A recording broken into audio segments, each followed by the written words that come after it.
Welcome to Academy of Tone 253. Today's episode is about a BluGuitar artist named Jude Gold. He is meanwhile a good friend of mine too. We have a long story that goes back in time for quite a while. I think it was 2009 when I didn't know him, but he discovered some German guy that was playing a white Strat on the NAMM show, and he was filming it and was uploading it on his channel. The clip was called Strat Mastery. Check it out. This was me back in the days with Hughes and Kettner, still doing some of my instrumentals. Enjoy.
Yeah, later then I found out that he was working for Guitar Player magazine. I mean, the biggest guitar magazine on the planet. And I'm not sure if he or some of the other editors was writing something about Amp1, but somehow there was a connection, and we met at a NAMM show and started talking. Yeah, still everything a little bit I wouldn't say formal, but in a way not so close. But the whole thing started when he eventually got an Amp1. And he started really to use it, and he started touring with it. And then there were a few questions coming up, and of course I was happy to help.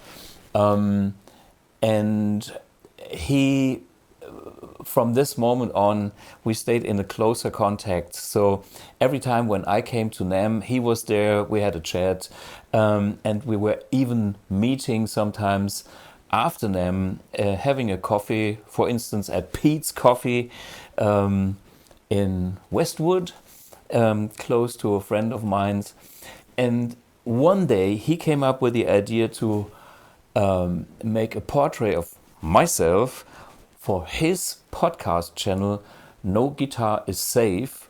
So he came to my friend's place and did a long interview, and he of course he got my story then, and I don't know if it was around that time or a few years later, I found out that he was touring with Jefferson Starship. And well, Jefferson Starship is a band that was the successor of Jefferson Airplane, a famous 60s band with psychedelic music, killer vocalists, iconic songs. And this band later had some hits in the 80s. We Built the City on Rock and Roll and Sarah, Sarah. A lot of tasty music. And I even got to know this band because they were opening up for Deep Purple in 2000 and was it 22 and 24? Actually, I've met them twice, been with them backstage and with the Purple guys, of course.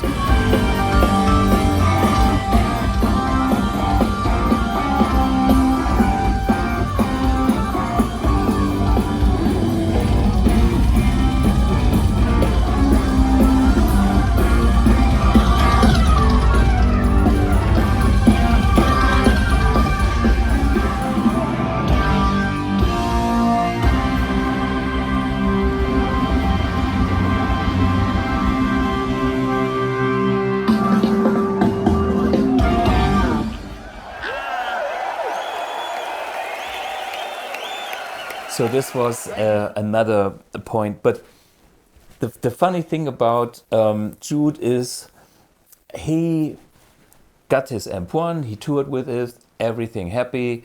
And then, well, he thought maybe I can go and have a stereo rig.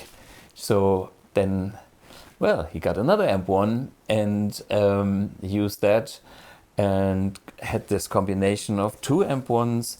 And he did wet dry. I think he did stereo and then wet dry, but we will see a long interview with him that I've done in LA later on, and he will talk about these details. But there's a little funny story that he had done just recently, which was introducing the wet, dry, wet system, Jude Gold style. Watch this. You ever run 3 cabinets? Most guitar players who do run them wet, dry, wet, like this. But I like to run 3 cabinets with 1 wet, 1 dry, and the third one backstage.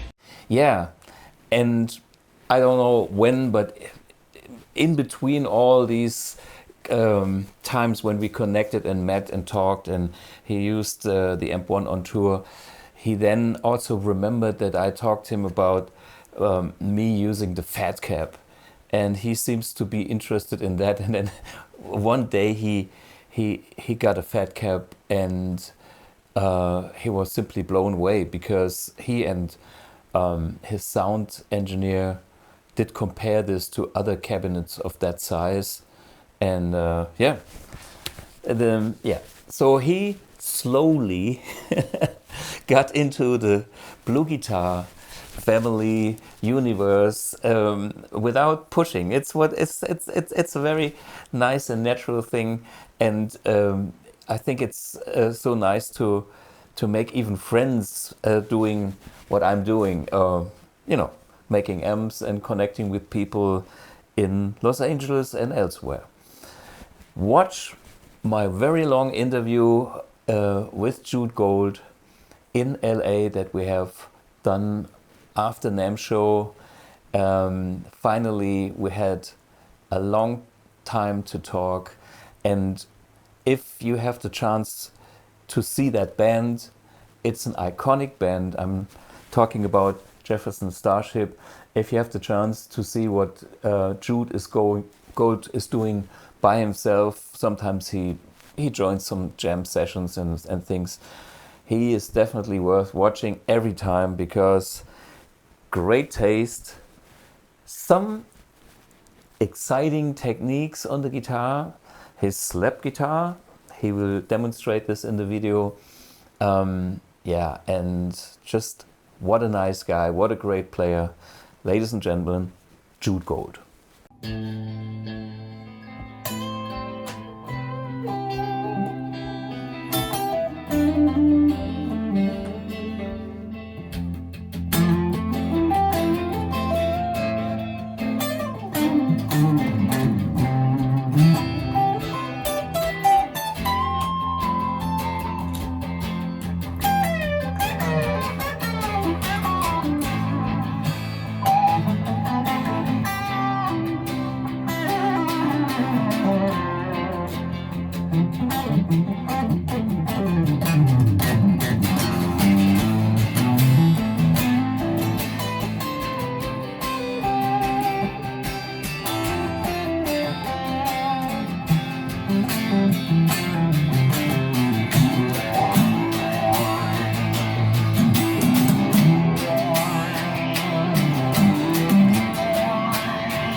Major third?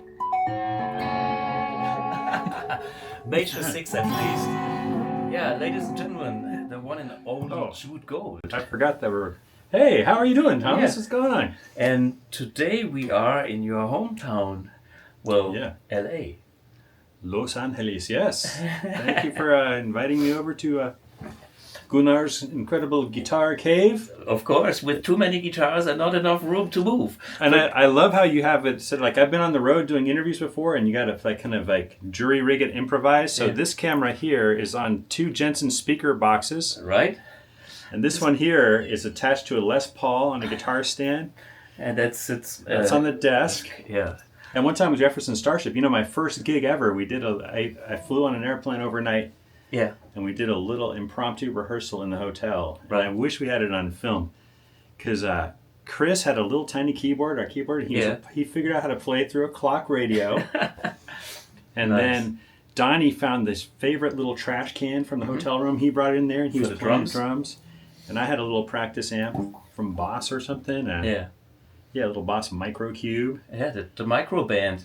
Yeah, and we ran some songs in this little. So sometimes you got to improvise on the. Of course, I mean, in the reality, there's tons of things, but we cannot always afford to go to a big rehearsal space and do the proper, rehearsals like most amateurs can do. I mean, back in Germany, I have many people that celebrate their rehearsals with a case of beer, going there every week and enjoy. As a pro, you fly somewhere, you plug in, you play, and when you have to learn it backstage, with headphones and whatnot, and then maybe you have a few cheat sheets or nothing, and exactly, and just go out. Yeah, it's kind of fun. You saw that thing I just played the Pink Floyd jam the other night. Killer. Like, sometimes there's a joke, in English, to be like, ladies and gentlemen, I'd like to introduce the band to the crowd. Yeah. But on these gigs, sometimes it's like literally the band members have not even met each other before they're on stage. So it's like, I'd like to introduce the band. It's like, Jude, meet Randy Cook on drums. Yeah. It's like everyone's meeting each other for the first time before they play the song. So that's kind of fun. But yeah, exactly. Yeah, I mean, we have to tell the guys a little bit the story about how long we actually go back, and partially without knowing. I think from my perspective, the whole thing started when you were filming me, when I was with Yusen Kettner, in a video called Strat Mastery or something like this. When was that? That was 2006 or something? Long ago. 2007, 2008. Strat Mastery at the NAMM show. I didn't know who you were then, but I just walked up and you were playing your ass off, and maybe we can find that little video. And and one thing I love about what you're playing, there's so many things, but you get great feedback sometimes at a low volume. You get like the at like. Because at NAMM show, sometimes you're not supposed to play super loud. And I've seen you do demos and stuff with the Amp X prototype and stuff, or even the regular Amp 1s, and you get this crazy feedback. But I saw you there. And then my friend Matt Blackett, who's also at Guitar Player Magazine. Right. He's like, oh, that's Thomas Blug. He knew me. He's like, he's great. He's at Houston Kettner, and he's got this old beat-up Strat. I always tell him, like, I'll give you a new Strat for that old beat-up one, but he never takes me up on the offer.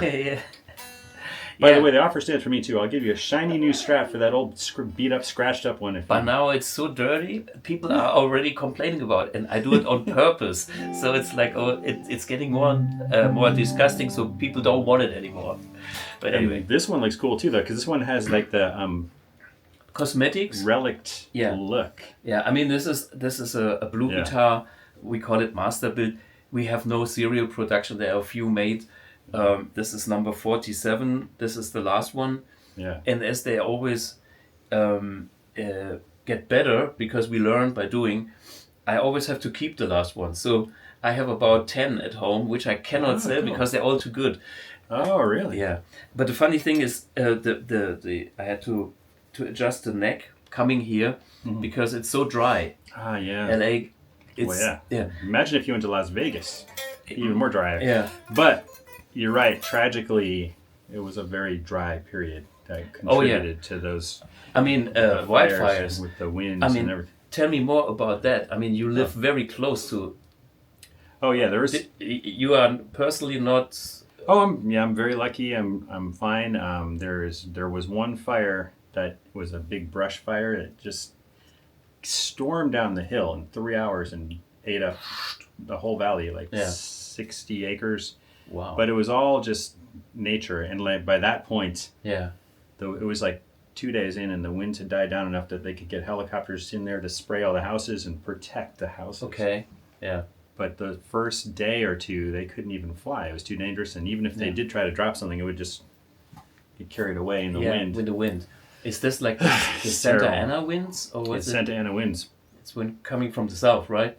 Coming from, I think, like the Rocky Mountains and stuff in Colorado, pouring over something like that. And this is what makes the wind so dry. Yeah, it's like a bowl. Like the mountains are just pouring through the holes in the mountain. They're pouring straight out. Yeah, there's been so many benefits. This thing I did the other night, playing that Pink Floyd or whatever, was a benefit concert, and there was a big thing on television that I saw with that Sting and all the stars. Everybody was there. Oh yeah, that's and there's more to come. So that's where we're at. But but so you personally, your apartment is still alive? Oh man, it's like I was just leaving for a gig actually. Okay. To up in San Francisco, I played at this wonderful Jeff Beck tribute show 2 nights in a row, 2 different cities. Mm-hmm. Where that's the best. If you're gonna do a guitar concert and you had to do one artist, there's only one person's catalog. Jeff Beck is the one. Yeah, because it's so huge, from ballads to weird things, the early 70s stuff to funk to like blues. Superstitious and you name it. Fusion, kind of jazz, Goodbye Pork Pie Hat. Yeah. But right as I was leaving, I got the evacuation notice.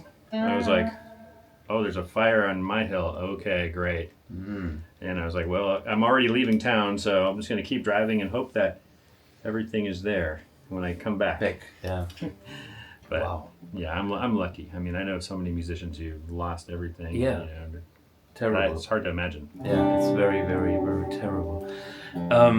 But back to the story, how we kind of seem to bump into each other on many different levels in different times. So the Strat Mastery clip was the first thing that I noticed of you. Then I noticed that I think you also wrote for the Guitar Player magazine. Absolutely, and people were starting to use the Amp 1, Kat Dyson. Yeah, here. Yeah. Kat Dyson was one of the. She's been on my podcast. She uses Jennifer Batten. You told me the guy from Saga uses. Yeah, Ian Crichton. I would love to meet him, and I mean, that band seems really cool. Huh? It is. And I mean, if you think back of the times when he played,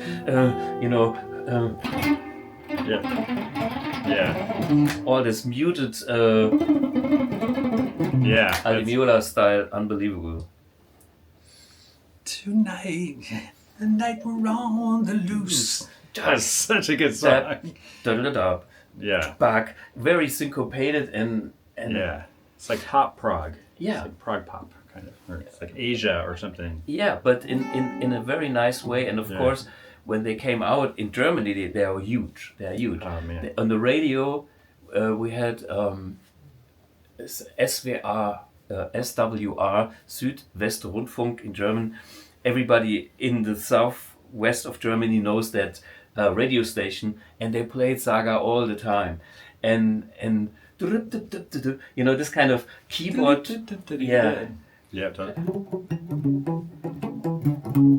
Something like that. It's cool. It's simply cool. It's simply cool. And Ian was also a very early guy, and Uli Jon Roth. Oh, really? Yeah, he bought 5 of those. Oh, wow. He probably runs them all at once. He plays 2, and the other 3 are for the other guitar players in the band, so he makes sure he has double power. That's amazing, because, when I saw him, I was playing his benefit concert, must have been, 15 years ago, for Jason Becker. Yeah. Mm-hmm. And, I mean, I opened the show. Mm-hmm. I was very honored to be there, mm-hmm. because you wouldn't believe who was on the bill, like Steve Lukather, Joe Satriani, Marty Friedman.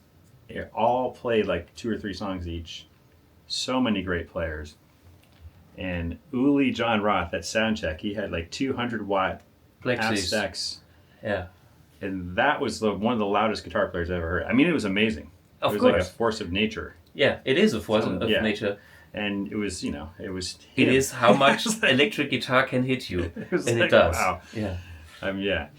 But it's fun. What I've been wanting to tell you is last time I saw you was in October in Luxembourg. Luxembourg, close to Germany where I live. So this is how we, And I was playing with Jefferson Starship. Yeah. Which I've been doing that for almost 13 years now. Wow. And, and we were supporting Deep Purple at this great nice. tour. Yeah. And I was playing a stereo. But tell me, what are your thoughts on? Everybody knows about stereo. Yeah. And everybody knows about mono. Mm-hmm. A lot of people understand wet, dry, wet, where your center amp is completely dry and you have any kind of like reverb or delays or on the. But I've been really into wet, dry. That makes sense too. Which is so I have one Marshall cabinet lately completely dry and the other one separate. Yeah. And that's kind of the Jeff Beck thing. I mean, Jeff Beck was using his whatever Marshall stack, and there was no effects loop on a whatever, a Plexi Marshall or whatever he was using. So he kind of was getting the signal from the amp, and then he didn't even use guitar speaker cabinets. He used the stage monitors and got stereo effects in. So he has like a wet, dry, wet system out of guitar rig and special studio situation, but separate. I mean, keep this, the effect separate from the dry signal. It's a beautiful thing. There's so many things. You get all the bite of the one amp. Yeah. You could have a bunch of effects on stage, because one of the things I've noticed is you might see someone who has a lot of effects and it'll sound good 10 feet, 20 feet away, but way back when it's mixed, and their room already has its own effects. So maybe the front of house person wants to bring that down. Wow. But wet, dry, wet is so complicated. Stereo, three channels. Yeah. But you could do wet, dry and have the same advantage. And if you want, it can be mono. Yeah, sure. Because they're totally. And then the front of house just has two faders, and you don't lose your bite. You get more bite when the speaker only has the amp tone in it. It's just got the amp, the raw sound. Sure. The speaker, I think, sounds different. Absolutely. I mean, when you play bigger stages, especially, you are dependent on the attack, on the bite, on the, because there's a lot of air molecules in between the speaker and your ears on a big stage. So if you have anything that takes away that tight connection, it makes you feel like, my where's my amp? Where are my strings? I don't feel much. And therefore that makes sense. But on the other hand, if you are in a very small room and club, sometimes the directness can be a lot or maybe too much. Yeah. This is where you want some more effects. Yeah, and where nobody minds to have effects, because if the room is not big, there is not that many effects either way. Yeah, you just use two 1x12s. Yeah. The other thing, there's so many things that are cool about wet dry. The other thing I love too, and this work applies maybe to wet dry wet, is just using a simple volume pedal to bring in the effects instead of all this programming the expression pedals and programming the parameters so you can get the correct sweep on your patch. Yeah. It's just like just bring in each one with your foot. Yeah. It's so simple. And it's simple, and it's probably also good for the music, because you have a feeling what the music needs. And it's different. I know how it feels. There are days where you need to have a little what was it called, loop in between you and the band. I call it the talent and soul knob. Yeah, talent and soul. Turn up the talent knob.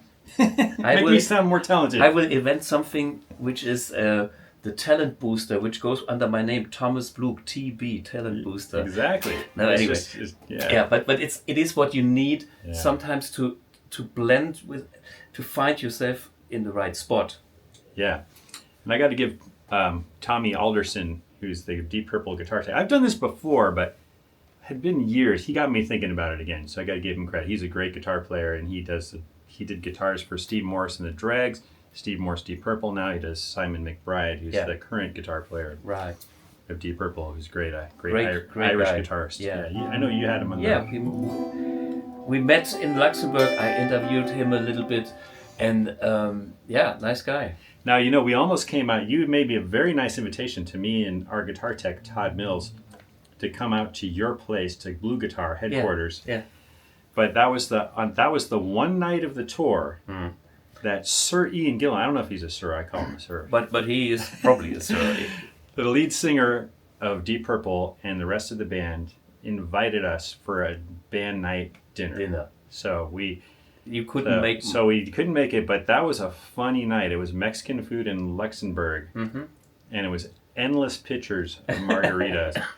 And it ended up in like a food fight between the two bands. Oh, it was kind of embarrassing, honestly. It was, but must have been killer. It wasn't literally food necessarily, but there were points where wadded up napkins soaked in margarita were thrown and going back and forth. Simon's got good aim too. Simon, he looked like he played a little baseball. Did they play that in Ireland? He's a pro. Him and Donnie were going at it, and I was mostly ducking, but every once in a while when no one was looking at it, I mean, I'm surprised where it got, but that was a wild night. So I can imagine. That's our excuse for not coming to... No, all good. I mean, there will be always opportunities, and I thank you for taking the opportunity on my last day here. You know, and it's cool to dive a little bit into your background. Let the people know what you have been doing before Jefferson Starship and things. Yeah. I know one thing that you don't know that I do. Oh yeah, what's that? What did you do 2007 on the North American Guitar Festival? What did I do? You played a Zoftech MiG 50 in Buffalo through a friend of ours. Yeah, I played there a couple times. You know, I was a judge at this guitar competition they have there, and they did that 3 times. And the second, they let me play a couple times too. I did a couple sets. Exactly. And but I don't know what the other part of that was. Well, you sat in with a guy called Tommy Z. Yeah, totally. Okay, I just was on the phone with him this morning. Oh, cool. He turned out to be an amp-1 guy all the way, which makes me happy because he plays Stevie Ray Vaughan sounds. And I think I can hear a 64 Super Reverb, and it's the fucking amp-1 again. It's all in the fingers too, man. You know, like, he's got tone. And it's what's up, Tommy? Yeah, good to hear from you. Yeah, you know, one of my great, you know, have you ever had a great guitar lesson? Yeah. It doesn't have to be you're sitting with the teacher. We are in this. I'm not trying to like name drop, but there's this great guitar player named George Lynch, and I happen to have known him for a while, and so he met our singer Kathy.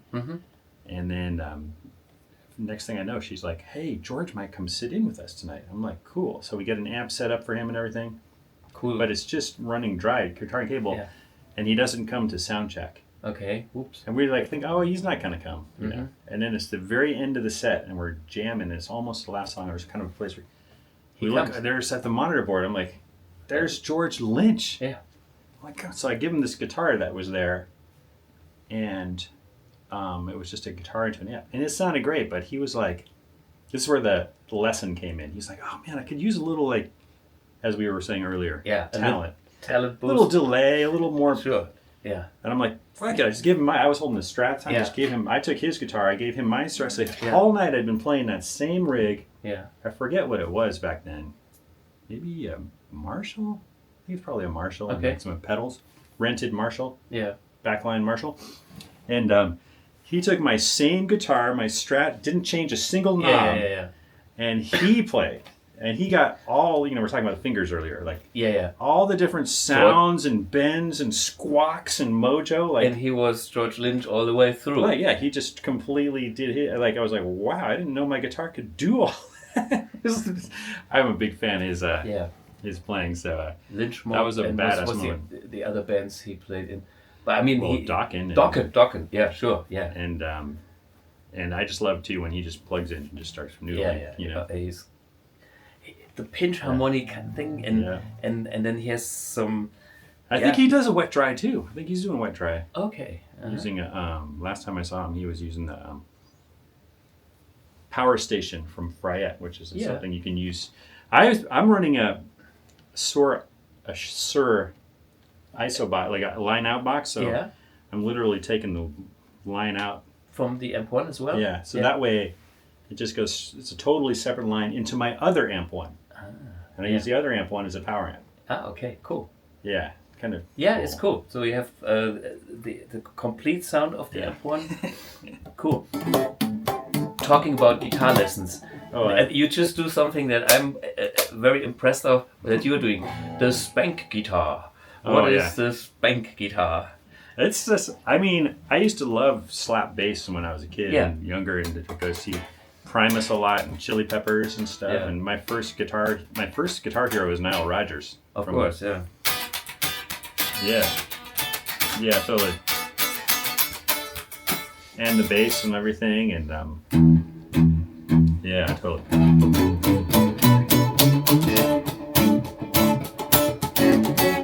And you know, Marcus Miller and stuff, but and Van Halen too, the harmonics. Like, you know, he would do the, you know, the. He's famous for all that, so you can kind of put. I don't know. I just kind of like to put that shit together and. Yeah.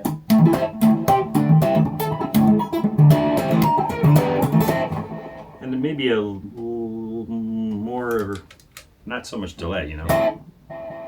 Maybe what's a tone? I don't know, a little something. So so you can get like.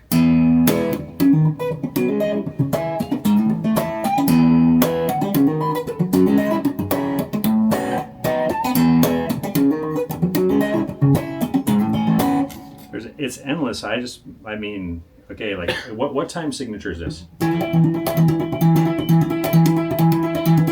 It's actually 3. I like to play it in 3, so you got like the.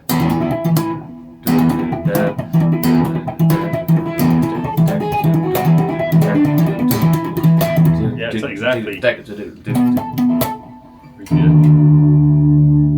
drop little tune. Cool. And you can do it with a pick too. Then you don't get the harmonics. Yeah, so but cool. I mean, I think some of that, probably for me, some of that was had that lead extra boost was a little like Mean Street.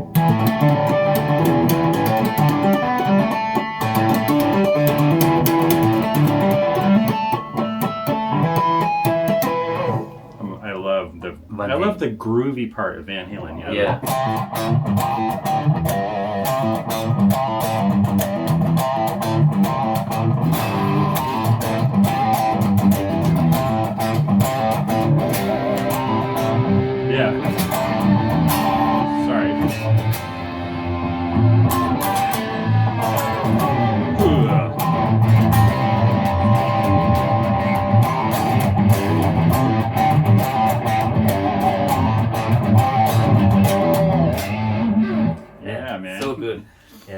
So for me, I don't know. That's where a lot of it comes from. I have this one video. Maybe I could show you a little clip of it. It's I did a version of Funkytown.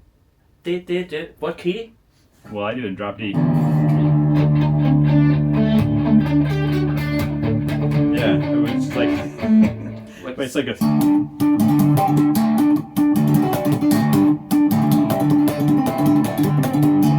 Man, I haven't played this so long. This is gonna be risky. Okay.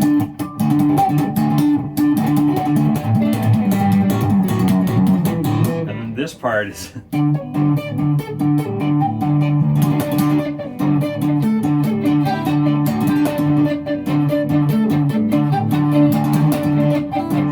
It was fun. It started off as a novelty kind of thing, but it just turned into a song. I had the great drummer. He's not with us anymore. Drummer, bass player, gospel musician, Joel Smith. Really miss him. He played on that, but that was a fun song. And I did the guitars, he did the bass and drums. From the video, it looks like I'm playing all the 4 instruments, but really, he was on that. Joel Smith, the best. Yeah. So that's a Spank guitar, and then you do a lot of echo things too, which I have seen. Like, also like. Yeah, you know, I got this little Boss DD5. I love so many different echo pedals. I love the Boss EVH, which is the new SDE 3000. Yeah. I think that might be the best straight delay pedal that I have in terms of just a straight echo. Yeah. It just seems to sound great. I love my Keeley echo, the Andy Timmons. The Halo. The Halo. I have both versions of that. Okay, both. The new one came out that Yeah. Keeley actually gave me when he came to our show in Right. Tulsa. And it's very simple. It's got a big knob for mix, so if you want to change it with Yeah. your foot, and it's just doesn't have a bunch of presets and And stuff. it's the only one sound that everybody likes. It's that one. Well, you can also go back to regular delay if you want. Okay. There's a little switch. Mhm. But as Seth Lee Jones said, great guitar player, he's like, you can't get in trouble on it because it doesn't have 8 presets or anything. You know, it's like, I love that pedal, but I just want to say all these great delay pedals, so many, but this Boss DD5 is kind of underrated. You know? I have one. Yeah, these Yeah. things. I mean, There's so many, they have Cool so many sounds. different sounds in there. especially if you played in stereo, which I'm just running a little mono thing right here. Yeah, we are. It's got like the, You know, I love the Terra Echo patch. here this is just the proof of the gear that we are using. Camera. This is the X, and this is Jude's rig, and this is Yeah. of course his pedalboard. And yeah, we don't play with shoes, me or Thomas. No. Cool. So that's a cool thing. Or, you know, like, there's a couple of effects that we all know from Boss. Oh yeah. Do that The loud. Starship. Do that in a moment. But You there's- need that for the band? I- Starship? Yeah, it's like a takeoff sound. Yeah. I love this. You got to hear this in stereo, but like this reverse echo patch. Okay.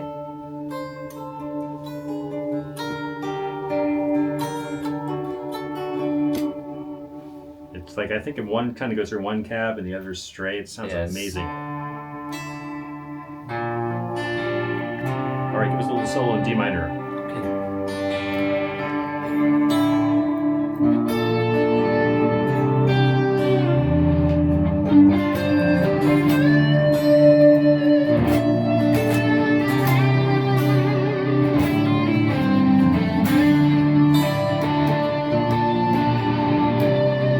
Yeah.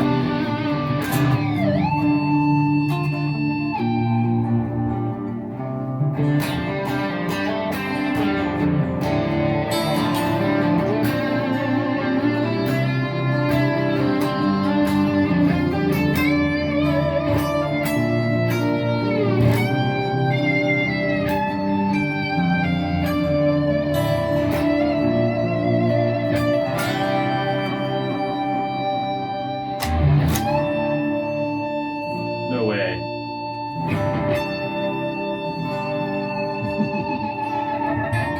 Almost. I Yeah, mean, we're at whisper level here. yeah, if you knew how low we play, Oh yeah. you wouldn't get an argument with your girlfriend or wife Yes. because this is living room friendly. Yeah, we're talking over the Yeah, guitars sure, right now. yeah. Speaking And right our over. speaking voice is actually louder than Yeah. the guitar. Yeah. Yeah. But that always amazes me when you get that. I use it a lot of times. We use stage wedges. I'll go right up to the Yeah. wedge Yeah. in front of me. To get some feedback Yeah. from there. But sometimes I use the Keeley compressor Yeah, to help do that. yeah, you know? sure. Blooms and Yeah. just before it dies, it gives you Yeah. that boost that sometimes goes into feedback. And then I also use there's like this different echo. I use this a lot in the beginning of White Rabbit, the famous Jefferson Starship one. It's kind of like a almost springy kind of. Yeah, It's a delay, but it's like almost like a spring reverb. There's all kinds of weird shit on here. That's cool. That's when I use that patch sometimes. Like when Kathy, she gets the Rickenbacker 12 string, and she does clean feedback. Wow. Just goes up to the Fender Deluxe amp, which is cranked up. Yeah, and then let it ring. Maybe she'll turn on the vibrato. And the makes amp. all these psychedelic noises. And so sometimes I'll use that patch. So that's kind of a cool little pedal if you want to just have one little pedal. Sure. It's not that expensive. That Yeah. it's really easy to program. That does a lot of different things. I do agree. And so, So what's next on the pedalboard? The blue one? this is Keeley Monterey. I use it mostly for the vibe patch. Sure. But you can also add the fuzz to it. I mean, this is kind of crazy for a low volume. You can also add like one of those kind of digital octaves to it. You get kind of an octave sound. Yeah. Maybe I'll turn off the fuzz for now because Yeah.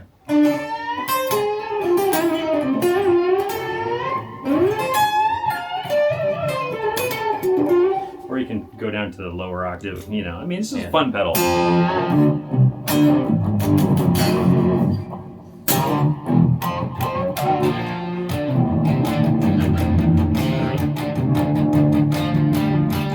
Craving load.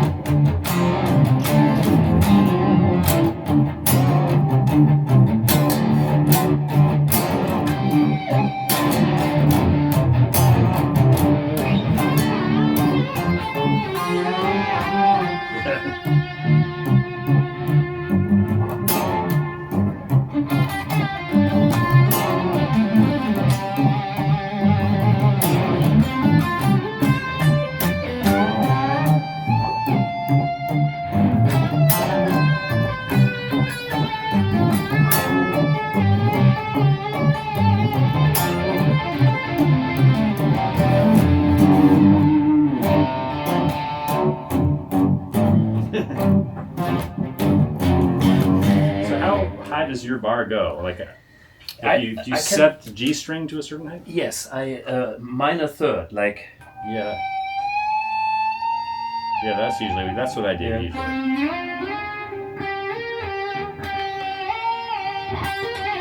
But yeah, I prefer that. I prefer floating, but not that much. But for one guitar to go through the whole set, yeah.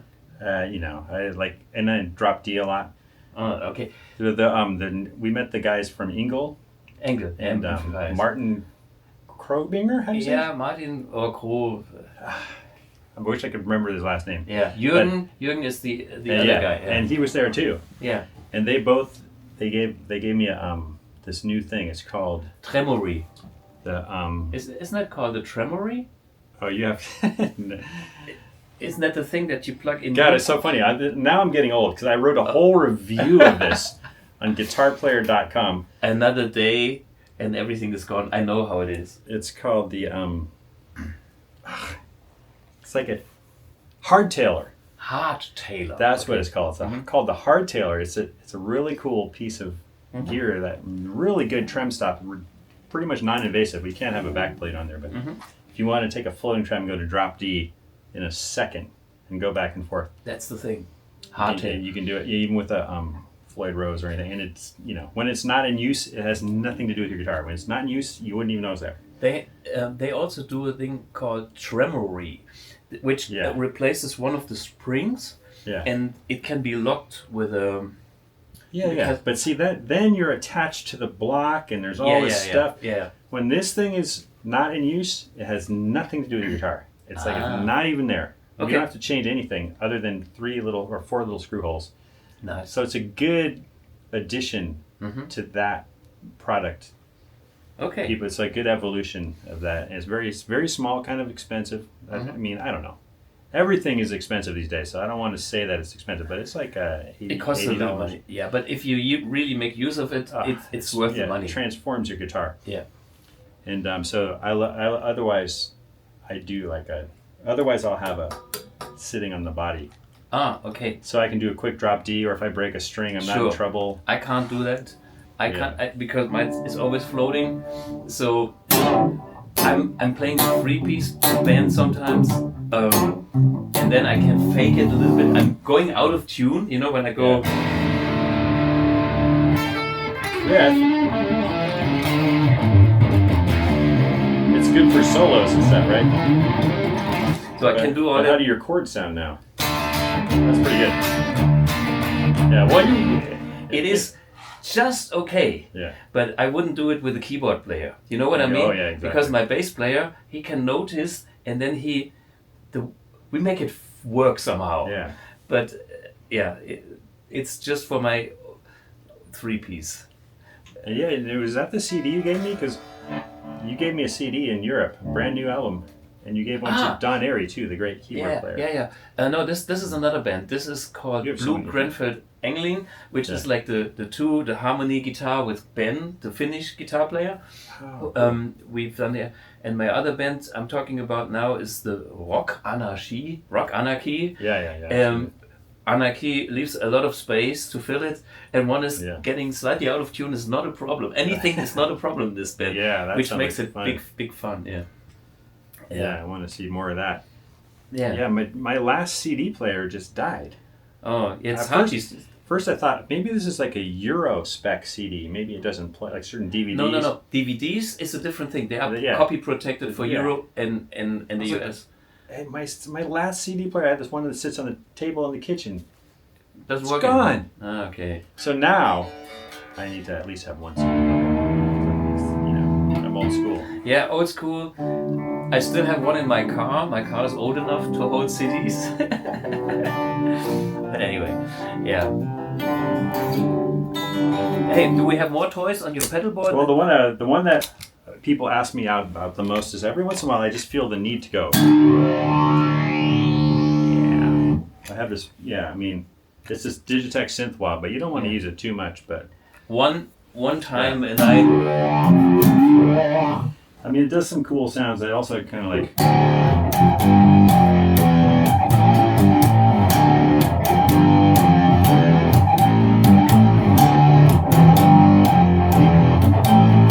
Well, Earth, Wind, and Fire. Yeah. It's like that's kind of a.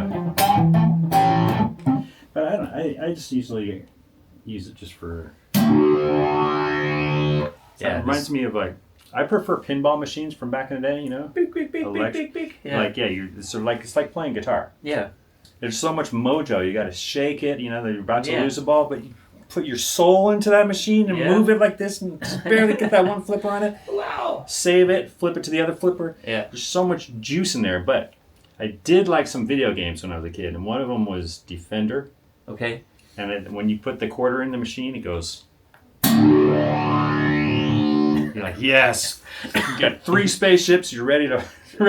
Ready to rock. So I think maybe that's one reason why I kind of like it. But I kind of like those synth sounds, like Jan Hammer, and just I like all that stuff. Yeah, me too. Synth. I grew up in the golden time of the synthesizers in the 80s.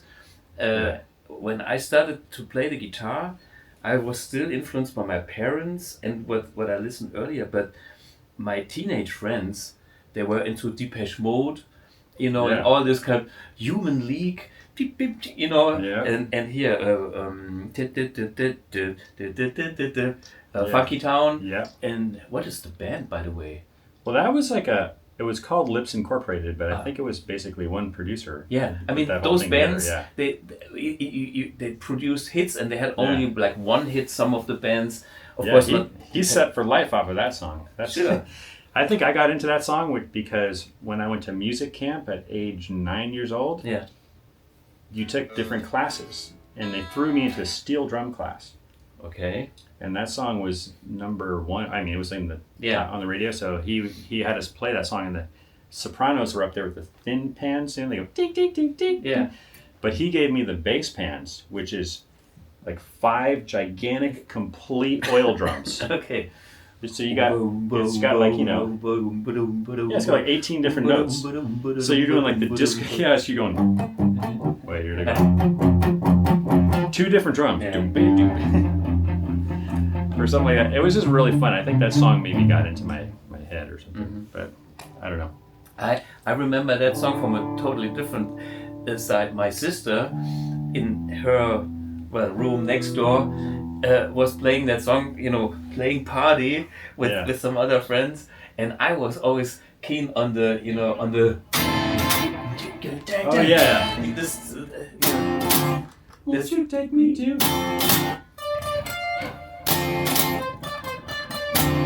Totally.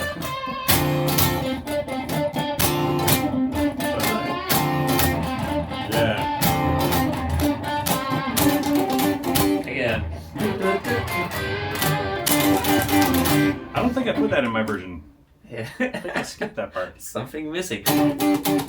Anyway. But it's so, for me, it is funny and great at the same time. It's unbelievable. Oh, yeah. It has all the cliches you ever want in one song. Yeah, it's a genius Yeah. little earworm that the guy created. It's Yeah. and that was all the music that was on the radio, a lot of the Right. disco kind of stuff. Yeah. And my mom, that's when I first got into like guitar Mm-hmm. and everything. And she's like got so sick of all the disco. Ah. She's like, she came home one day from the used record store. She's like, here's some Beatles. Okay. Here's a Beatles Revolver. Here's the Red album with all the hits on it. Yeah. Here's Cream. Okay. The silver live one. Yeah. What do they call that one? Wheels of Fire.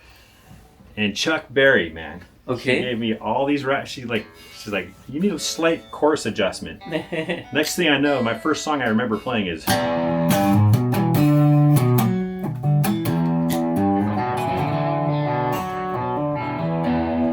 Still. But yeah, that's. But I've had the great pleasure of interviewing Nile Rodgers a few times. 'Cause, Oh, nice. You know, he's one of my heroes. He's my hero. I mean, Yeah. for me, Nile Rodgers and Schick, in Germany at that time, we had a lot of American soldiers from the Kaiserslautern and Yeah. Ramstein Air Base. And that's not too far from where I live. And I was listening to this American network, American Forces Network. Ah, yeah. And the German radio didn't play any funk that time, no reason, and they had it all the time. And this is where I picked up those Nile Rodgers without knowing who it was, you know. Totally. I didn't even speak English by then, so I just heard that funky sound and so Oh, the it's bass the best. players, you know. Oh, Bernard Edwards, man, Yeah, rest his soul. He was so unbelievable. good. And then they did all those other songs, which were With all the Diana Ross, Upside Yeah. Down, You're Turning Me. Upside down. Like, yeah. I love the little. What key are we in?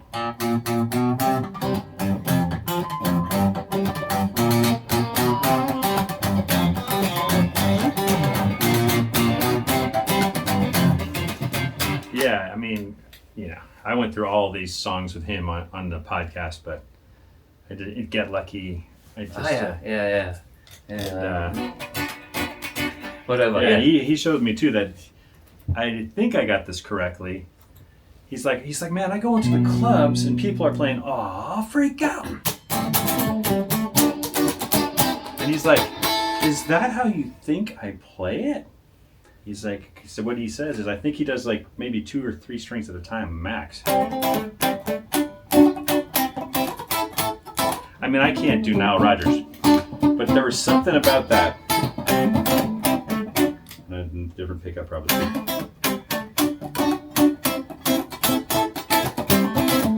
You know, it's like, it's different than the kind of Chili Peppers approach of, Yeah, strumming all the yeah. which I love too. Yeah. I love the classic Chili Peppers. So, anyway, But Nile Rodgers, the riffs that he composed for rhythm guitar are just as iconic Yeah. as Rolling Stones with Satisfaction or whatever. Yeah, come on, which one we got? What key is that song in? You think? Yeah. B minor. B minor. Or is that B flat? Okay, B better.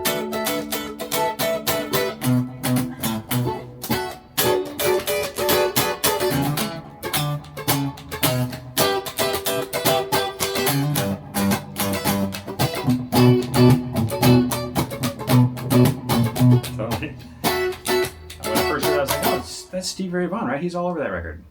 Because I knew, but no, he's just playing like the lead. So I was like, Yeah. oh, that's Nile. But I That's think fine. Nile played his guitar for the rhythm guitar too. Yeah. It sounds like just, it. I yeah, think you're right. Yeah, yes, you're a it's Nile like- fan. Yeah, I'm a fan of both, you know. Yeah. And I got to know this record also, well, first from David Bowie, because Bowie is, that album for me is the pinnacle of pop music, coming yeah. from the 60s to the 70s, then the blues, and then the 80s disco. Nile Rodgers, for me, it's Yeah. heaven.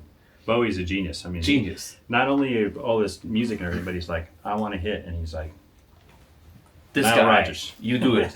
And I trying to probably, make me huge again. yeah, but he did it. And he found the best solution ever. I mean, with these expensive chords, the killer bass line, Yeah. and then you know the you know his "But on Rodgers and dance the blues." So simple, Yeah. but there is no better melody than that. It's the Yeah. collision of genius elements. I'm there's just there's blown away again. If you really want to go deeper, there's a demo version too that they did in Switzerland or something. Okay.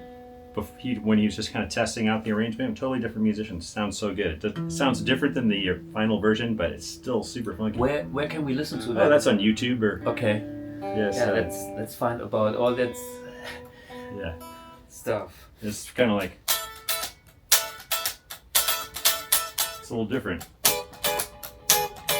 It's a totally different feel. Yeah.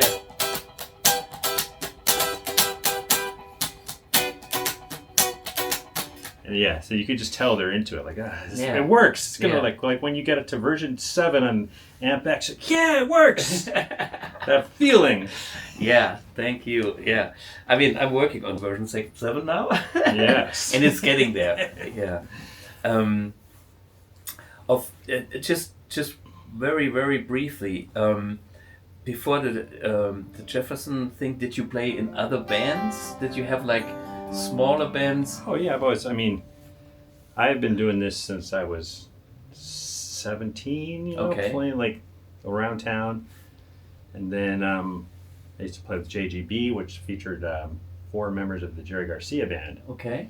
Met a great guitar player when I was 26 named Garth Weber. He's friends with Robin Ford. He's super tasty, and Mm-hmm. when Robin Ford stopped playing with Miles Davis, he got the call. So he played with Miles Davis. Wow. And he sent me down to the audition. That was really fun to join that band. But anyway, I did that band, and that was really fun. Because all of a sudden I'm on like a tour bus, and that band, you know, those fans, they don't care if you take a 10-minute guitar solo. That's nice. They give you the Very- space, Yeah. and you can be yourself, and you have fun, and still there is the Yeah. band that carries the whole It's thing. amazing. Yeah. Melvin Seals was the leader, the keyboard player, and Mhm. Donnie Baldwin, he's a famous Jefferson Starship drummer. Mm-hmm. He was in that band when I joined that, so that was kind Wow. of fun. And then I played with Billy Sheehan and Stu Ham a lot. Okay, yeah, the Jeff bass players. Yeah. Toured all over the place. Do they live over here, or how did you connect? Well, Billy did. He moved to Nashville, like Oh. many people. Stu, I connected with him from Stuart Ham, who, Mhm. the great bass player, Sir Joe Satriani fame. And I also know him. those I solo played with albums. him in Germany Oh, at yeah, the he's- Guitar Summit. Yeah. So he lived in San Francisco, and Mhm. and you know he was putting together this tour, Mm-hmm. and he knew exactly who to call. He called Lauren Lieber. Okay. Wow. Great guitar player. Steve Vai went to school with him at Berkeley. Steve Vai loved him. I think Steve offered him to put out an album on Favored Nations, but Mhm. Lauren, I don't know, he just didn't do it. He's like, he likes to just do his thing in the Bay Area. Mhm. Great guitar. So anyway, that's how a lot of us get gigs is when someone else turns it down. Right. So Stu was like, who else can I get? So he got me for that. That was fun. I had a really fun time playing with Kristen Chenoweth once. It was a total LA thing. Like, she got a new album out, a country album. Mhm. And she's a famous actress and singer, Broadway. She was in Wicked on Broadway. And she's in, what new movie is she in right now? She's always in stuff. Is she in Wicked, the movie? I think she is in the movie. I can't keep track of it all. Mm-hmm. But this is this great album that was her country album on Sony or something, and it had Brent Mason on guitar and Oh, everything. cool. Yeah. So they needed a band to do all the shows. So we did like the Tonight Show and Jimmy Kimmel. Mhm. That was kind of a fun thing. And we played the American Country Awards, and I got to take a solo, which was really cool. Mm. And then somebody told me afterwards, like, can't believe you got to take a solo, because they never let people take solos unless you're, Brad Paisley or something. I don't know if that was true or not, but I thought that was interesting, like, because she wasn't really a country singer, so I got lucky. I got to take And anything, it doesn't matter. You had your spot I got this like 12 bars of of fame. Telecaster. Yeah. I forgot what I played, but it was really, that. I mean, that was just a really fun moment. I wish those moments would happen more often, But I had it when I was in this German band called Tic Tac Toe. The Germans know that. German Spice Girl band style. We opened up for Michael Jackson, and I had a 3-minute guitar solo. The reason was quite simple, because the girls had to change dress. Sweet. You know, it's like off you go. That's awesome. 3 minutes. That's yeah. Thomas, have fun, and they disappeared. They had some drinks. They changed dress, and I could, and I was the hero for the 120,000 people. That's amazing. God, what a gig! So that was some. How many times did you open for Michael Jackson? It was the whole German shows. Yeah. I think it was 7 or so in Germany. Wow. Munich, Gelsenkirchen, soccer stadiums or something? Yeah. Like we're talking 70,000, and the one was 120,000, biggest gig ever. Like where Pink Floyd. I saw like Motordrome in Hockenheim. It's like where they race cars. And this whole field was packed with people, unbelievable. The Nürburgring? No, it's another one. That's the only one I know. Yeah, the Nürburgring is actually smaller as it goes through the hilly stuff, and the windings and the stuff. And the other one is for the super fast and the circular. Indy 500 style. Yeah, it's a different. Yeah, you could fit 120. Oh my god. So, and they give me at the spot. It's like, okay, have fun, and they wouldn't even mind. So I got a sign. Okay, you can finish, or sometimes they let me do 5 minutes. Well, yeah. Yeah. Do you have any video of that? I do. I need to find. It is on VHS cassette somewhere. That's precious. That's actually a good thing I have to show you guys. You got to show all of us some of that. I think by now there might be some online. You never know. Who knows? I found a few snippets, but not too many, and. You played the biggest tour ever. I think so. Yeah. There's nothing bigger than that. Yeah, and after this, I quit this industry because I thought, all the other offers coming after this was kind of so lousy, and then I started my own band and my own music, and more as a focus, which I'm happy about. Anything I've done so far. Yeah. My focus just goes. Slightly different every 10 years or whatever. I mean, it just blows my. I don't understand how you could do all that and be such a great guitar player and everything, and then also become the head of design for one of the premier amp builders, Hughes and Kettner. Yeah, but then start your own. For me, that's all a natural thing. My first hobby was electronics. The second was guitar playing. Then the guitar was taking over electronics because my first homemade amps were so shitty that I bought a Mesa Boogie. Then I modified the Mesa Boogie.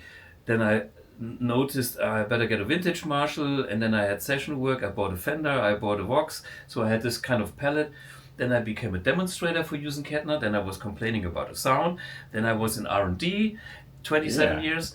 They could get anybody. But they get an actual guitar player. Like, it's amazing to me that you understand all the science.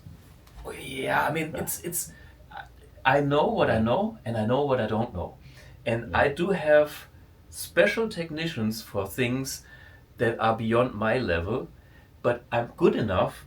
It's like if you want to write a score for a symphony orchestra, I can tell you the lines that I want.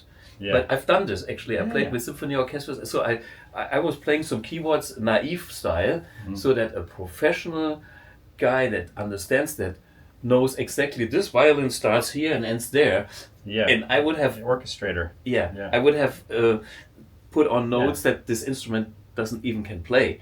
So the same with the technology. Yeah. It's like I know exactly what I want, and somebody expert can do that. And even if you did know everything, every single detail, it takes a lot of time. Sure. And you have someone else doing that so that you can focus on. Yeah, but I'm involved in anything. I'm a multi-processor guy. Yeah. I don't know how. I just love it. I don't think about it. And it's like people often think I would practice. Honestly, I practice. I don't have the time. I go on stage and I play. Just like today. Yeah. I haven't really played the guitar. I just plugged the stuff in and then we played something. And the 3 days before, I didn't have the guitar in my hands. Yeah, and did you ever really practice, or did you just play? Because those of us who love it, I feel like people will be like, "Wow, you must be so disciplined." So, and I'm like, no, I think more it's the opposite. I'm supposed to be doing disciplined things, but instead, I have fun playing guitar. Excuse me. So, see, my whole theory and my practice time as a teenager was getting lost in groove. I mean, based on based on Nile Rodgers. Like what I've done is stuff like that. I just.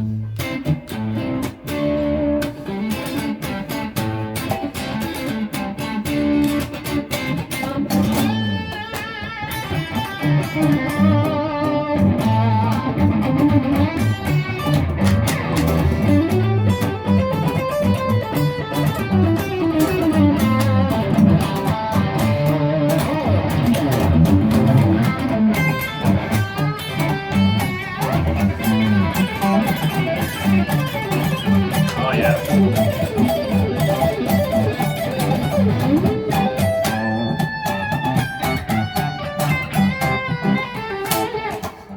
Stuff like that, and so I started with rhythm guitar and mixed it up with a solo, and I ended up noodling away hours, and this is how I learned it, and I still don't get the discipline element of there. It's just sheer fun, and there's nothing wrong with a disciplined approach too. Of like it all works. Developing something, and getting something really tight, and that would probably be good for all of us. Yeah, but there's. But for me, the main lesson I took from learning that way is I'm an energy junkie, because that way of practicing gives me more joy and positive feedback energy to keep me exactly going that way, and if there's a thing that blocks me in a way, I stay away from it, and so I'm more into getting into the flow and do things in the flow than just cold start and whatever. I'm aware of that naturally. Yeah, you can hear the joy when you play. I think that's one of the things when I first saw you play. You were just like, you're at the NAMM show, you're not playing that loud, although we could hear you just fine, as you could see from the video. Yeah. But you didn't care. You were just having so much fun, just digging in, and you just like you were anywhere else on the planet Earth. Yeah. You happened to be at the Hughes and Kettner booth. Yeah, but I don't care, because I get lost in the music and in the groove, and so this was happening to me when I was a teenager in my little room, or when I'm on stage. I'm on stage in front of 120,000 people. It's the same like in my little room. I'm just do my thing, and it happens. There are more people. You look there. Oh, it was a bit scary, but then you go back to. Exactly. Yeah. The most scared I've ever been is when I had to do a classical guitar recital in college. Oh. I took classical guitar class, and I was not a classical guitar player, but you learn a few pieces, and then there's that end of the semester. Yeah. There's about 40 people there, and that's a lonely feeling. Just you and a nylon string guitar. That's hard. And the room is so quiet. I'd rather play for 120,000 people like you. Yeah, but this is even harder, because there is like only you and no extra energy, so they all stare at you, and it's like, when is he doing the mistake, or show me your art. Exactly, and you can like hear a pin drop, like you can hear you didn't cut your nails right. They're gonna hear it. Bing. Yeah. Yeah, so cool. So, what are your plans for the near future, and do you have any things coming up the line soon or later, or anything you want to talk about? We're starting up the band again. We did about 84 shows last year. So Jefferson Starship getting started February 11th. Okay. Which is a week from Tuesday. Well, I don't know when this will show up, but February 11th. Yeah. Playing with Seattle Symphony. Every once in a while we do the symphony gigs. Wow. Yeah. And that's when you saved me. I bought a Fatcab. The Fatcab, yeah. Because we were doing these things for so long with these symphony orchestras. Every once in a while, like once or twice a year. Yeah. We play with a full orchestra, and we have charts and everything, and just it's comical when you have an Ampeg 8x10, of course, and then you got drums with a subwoofer and a way too loud Marshall 4x12. Even if I play quiet, it's insane. I know. But the last couple times we did it, we got the drummer Donnie and Chris, the keyboard player, on ears. Okay. And I bought a Fatcab, which is nice and small. Doesn't block the cellos. Yeah. Still see them. Yeah. Yeah, it's nice for the And colleagues. so anyway, we got one of those coming up, Yeah. and we're getting that together. It's always great, no matter what the situation, but it's getting even better now because we got it more refined. Nice. So February 11th, and that's when the touring starts again in But that's the US.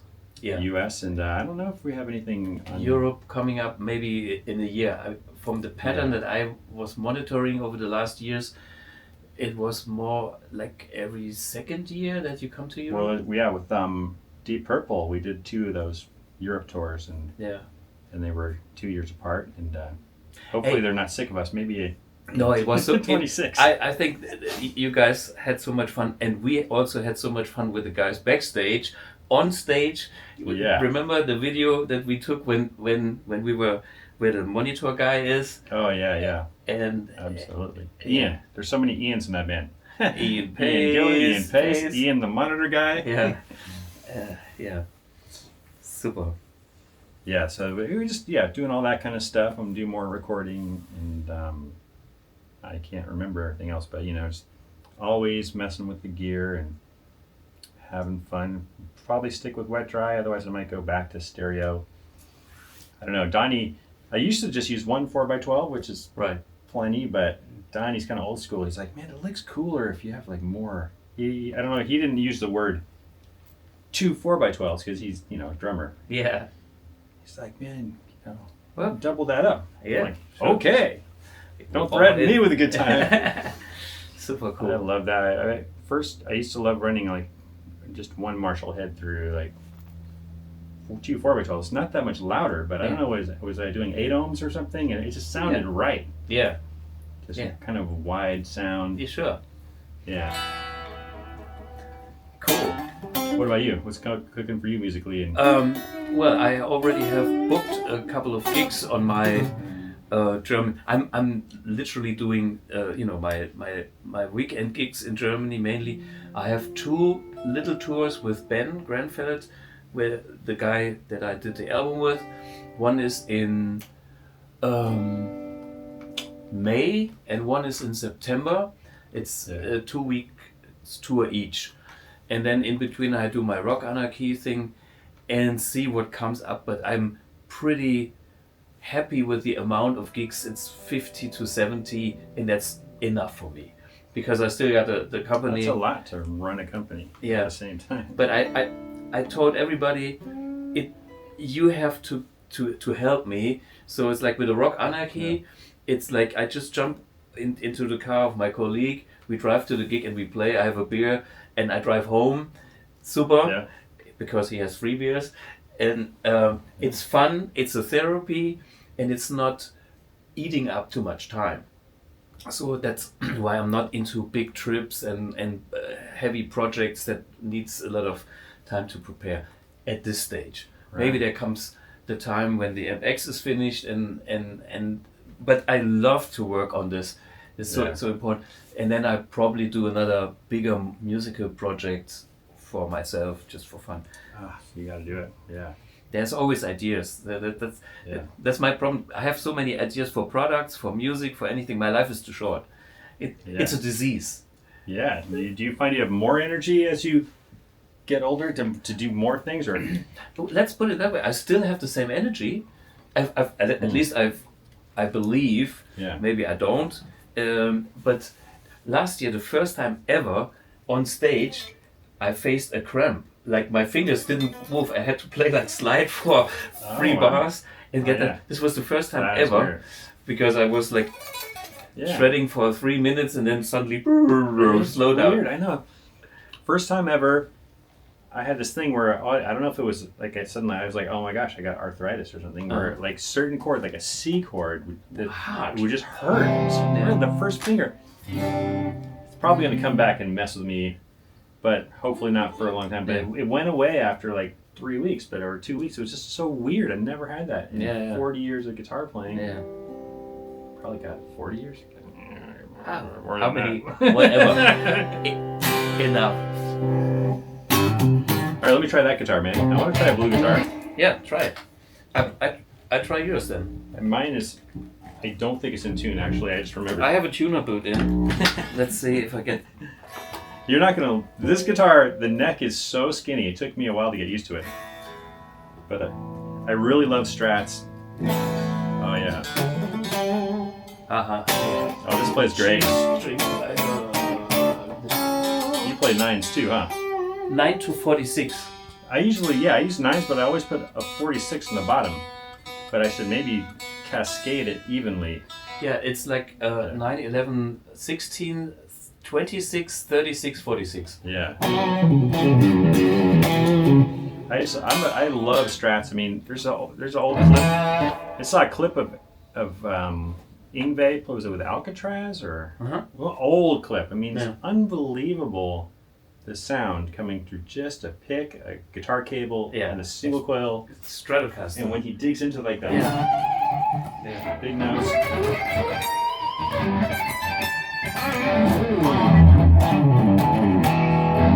this is great.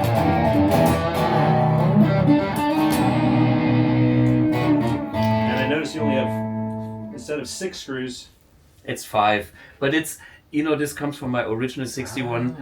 I found out that this screw on the original guitar was blocking a little bit, and me giving a shit about it, took it off, and it still works, and that became my trademark. And then look at this, the strings, the ball end of the string goes all the way to the end of the block. This is shallow holes, it gives you more mass for the block, and that's, good for the sound. Makes good sense. All right, I wish we split.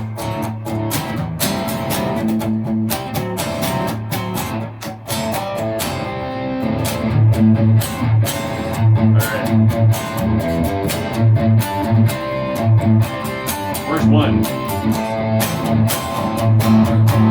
3, 4, 1. I like to know where the fills are.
Cool. Humbucker is cool. I like that guitar. I'm usually the single coil guy, but the first time that Thomas has ever tried a humbucker, we've got it here on video. Yeah, it's a humbucker. Yeah, it's just passive. It's some people might think they look like AMGs, but it's just a straight up metal case with black.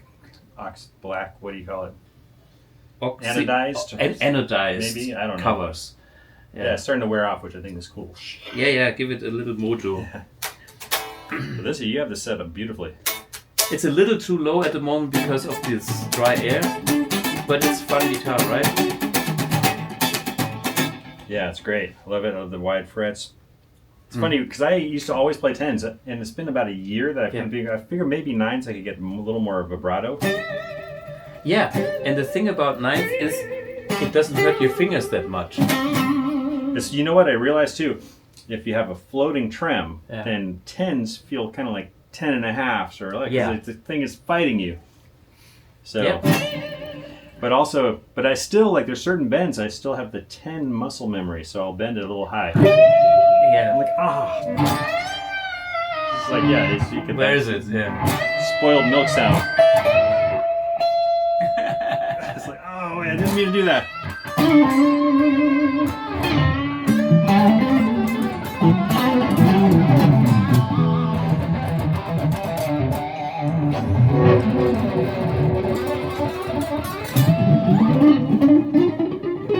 We share the same licks. But I've been really messing with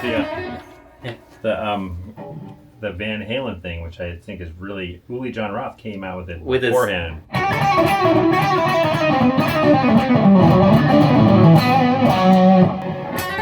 too loud. Yeah. You know, because Van Halen does that all the time too. Yeah. Like, you know, a million examples. But I just love doing that stuff. I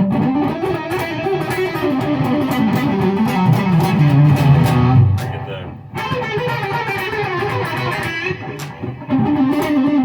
it's kind of fun. Yeah. I can't think of anything. It's like it's kind of like, we can do like triples like this. It's like instead of using on one string. Basically, you play shuffle with right hand. The right hand's doing. Then you put the Uli or EVH 1978 hammer-ons in there. Yeah.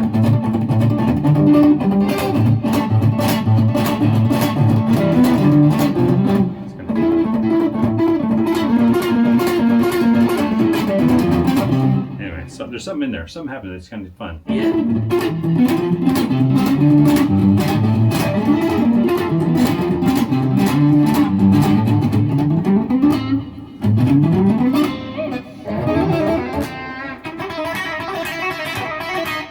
Right? Cool. That's just the shuffle. Yeah.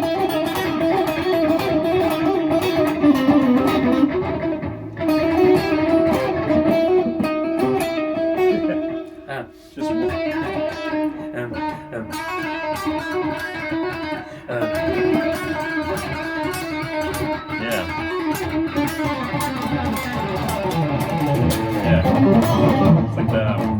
It's like the I'm the One Van Halen. Yeah.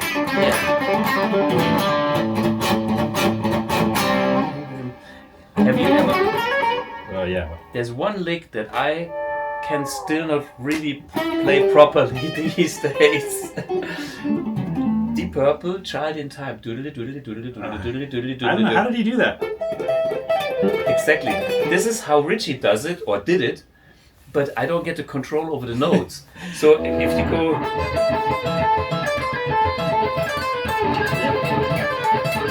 Then I get wishy-washy. So I do it this way. That's hard. Yeah, but... I would do it like this.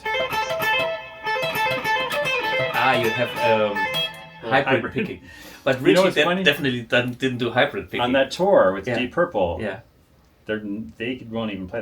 In the technician, a keyboard tech is not allowed to play because they don't want anyone sitting outside the arena to get because they don't really do that song anymore. Okay, yeah. They don't want people getting all like, this was a great get song. On yeah. Twitter, they're gonna play Child in Time. Yeah, well, which is understandable. And for me, it's amazing that Ian Gillan, at his age, is still doing that show. And Highway Star, you know. Yeah, Highway Star, man, I love that song. I learned the whole harmony part.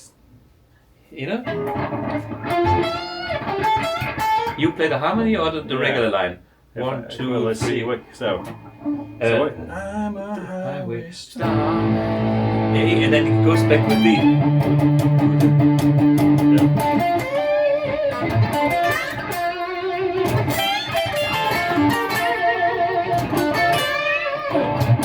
Let me see it more.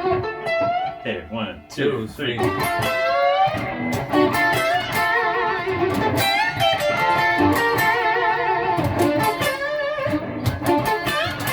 a minute.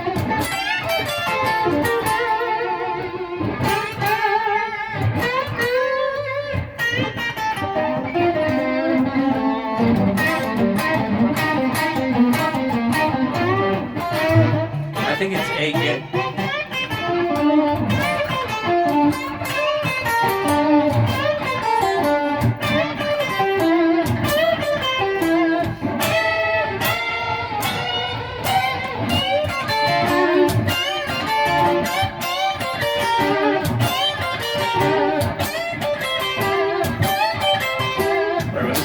Let's do that tempo now.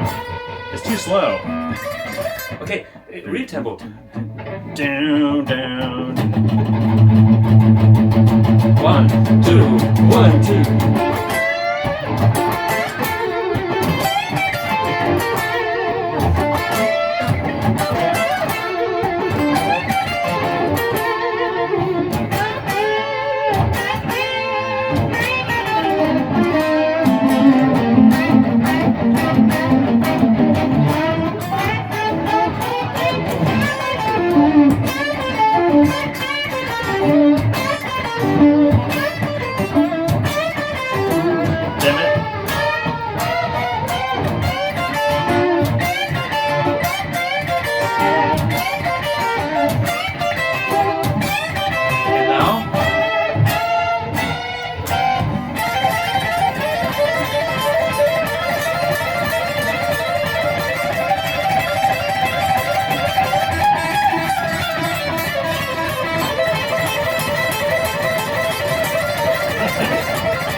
Yeah, that is fun.